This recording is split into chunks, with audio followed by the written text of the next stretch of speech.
అందరికీ మన ప్రభువును రక్షకుడైనటువంటి యేసుక్రీస్తు వారి పేరిట ప్రత్యేకమైనటువంటి వందనాలండి.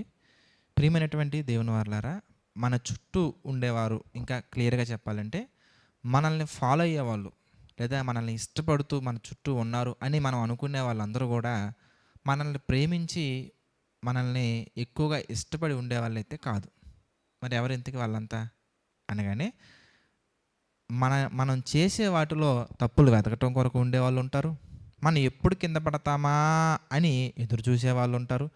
ఇంకొంతమంది ఎలా ఉంటారు ఎందుకనగానే నేను ముందే అనుకున్నా, నాకు తెలుసు ఇలా జరుగుద్దని అని ప్రమాదం జరిగిన తర్వాత వాళ్ళేదో మనల్ని హెచ్చరించినట్టుగా, మనం ఏదో వాళ్ళ మాట విననట్టుగా మాట్లాడేవాళ్ళు ఉంటారు. మనం లేనప్పుడు మన గురించి రకరకాలుగా చెత్త స్ప్రెడ్ చేసేవాళ్ళు ఉంటారు.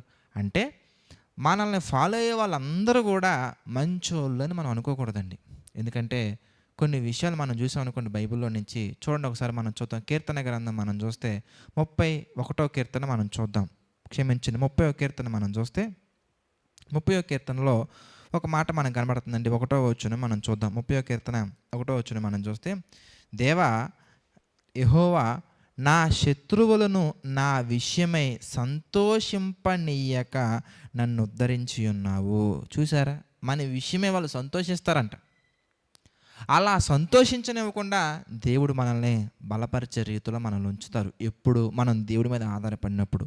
ఒకవేళ మనం దేవుడి మీద ఆధారపడకపోయినట్లయితే కనుక తప్పకుండా మనకి ఎలా నడుచుకోవాలో, ఎదురయ్యే ప్రతి సమస్యను ఎలా ఎదిరించాలో, భవిష్యత్తులో వచ్చే వాటిని ఎలా గుర్తించాలో మనకు తెలియదండి.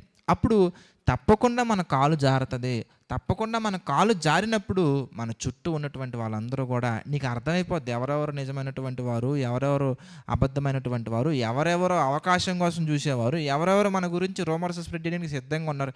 ఇదంతా కూడా మనకి ఎప్పుడు స్పష్టత వచ్చింది అంటే ఒక్కసారి మనం కాలు జారినప్పుడు, లేదా ఒక్కసారి మనం కింద పడ్డప్పుడు, ఒక్కసారి మనం ఏదైనా మనం చేయలేని స్థితిలోకి వెళ్ళినప్పుడు, ఒక్కసారిగా మనం నిస్పృహలో నిరాశలో ఉన్నప్పుడు మనకు అర్థమైపోద్దండి ఎవరు మనల్ని నిజంగా ప్రేమించారు, ఎవరు మనల్ని ఒక రకంగా మన దగ్గర ఉన్నటువంటి మనం ఎప్పుడు పడిపోతామని అవకాశం కొరకు ఎదురు చూసినటువంటి వాళ్ళు. అందుకే దేవుడు అంటున్నటువంటి మాట ఏంటంటే, నువ్వు భక్తి జీవితంలో ముందుకు వెళ్తున్నప్పుడు కూడా, ఆత్మీయ జీవితంలో ముందుకు వెళ్తున్నప్పుడు కూడా, ఒకవేళ ఇలాంటి పరిస్థితులు నీకు ఏమైనా కనిపించినప్పుడు, లేదా ఇలాంటి వాళ్ళను నువ్వు ఎదుర్కొన్నప్పుడు, ఇలాంటి వాళ్ళను నువ్వు చూసినప్పుడు దేవుడు మనకిచ్చే ఒక మంచి ఆలోచన ఏంటంటే, కీర్తన గ్రంథంలోనే మనం చూద్దామండి.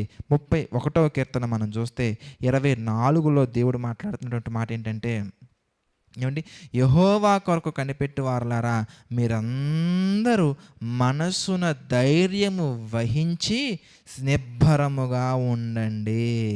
ఎందుకంటే దేవుడు మాట్లాడుతున్నటువంటి మాట 23లో మనం చూస్తే, యెహోవా భక్తులారా మీరందరూ ఆయనను ప్రేమించండి, యెహోవా విశ్వాసులను కాపాడును, గర్వంగా ప్రవర్తించు వారికి ఆయన గొప్ప ప్రతీకారము చేయును. కాబట్టి గర్వంగా ప్రవర్తించి మన మీద ఏదో నిందలు ప్రకటిస్తూ వెళ్ళే వాళ్ళ గురించి మీరు ఏం భయపడాల్సిన అవసరం లేదు. మనసును ధైర్యం తెచ్చుకోండి, నిబ్బరముగా ఉండండి. గర్వంగా ప్రవర్తించు వారికి గొప్ప ప్రతీకారం చేయటానికి మన కన్న తండ్రి ఎప్పుడు సిద్ధంగా ఉంటారు. కనుక మన శత్రువులను మనల్ని బట్టి సంతోషింపనివ్వకుండా ఆయన ఎలా ఉంటారంటే, మనల్ని ఉద్ధరించే వ్యక్తి ఆయనే, మనల్ని బలపరిచే వ్యక్తి ఆయన, మనల్ని ప్రోత్సహించే వ్యక్తి ఆయన, మనకి ధైర్యాన్ని చెప్పే వ్యక్తి ఆయనే, మన చుట్టూ ఆయన దూతలను కావలుగా ఉంచి మనల్ని రక్షించే వ్యక్తి కూడా ఆయనే. కాబట్టి ఎదురయ్యే పరిస్థితులను చూడకండి, ఎవర్ గ్రీన్, ఎప్పుడు ఫరెవర్గా కదలకుండా మనకి తన ప్రేమను పంచే ఫాదర్ని చూడండి. తప్పకుండా మనం ముందుకెళ్ళగలం. ప్రార్థన చేసుకుందామండి. ప్రతి ఒక్కరు దయచేసి తలలో ఉంచి ప్రార్థనలు ఏకీభవించండి. ప్రార్థన. దయగల తండ్రి, ప్రేమగల దేవ, పరిశుద్ధ మహోన్నతుడ తండ్రి, ఎన్నో లోతైన విషయాలను తండ్రి మాకు తెలియజేస్తూ మీ చిత్త ప్రకారం నడిపిస్తున్నందుకు కృతజ్ఞతాస్తుతులు చెల్లించుకుంటున్నాం తండ్రి.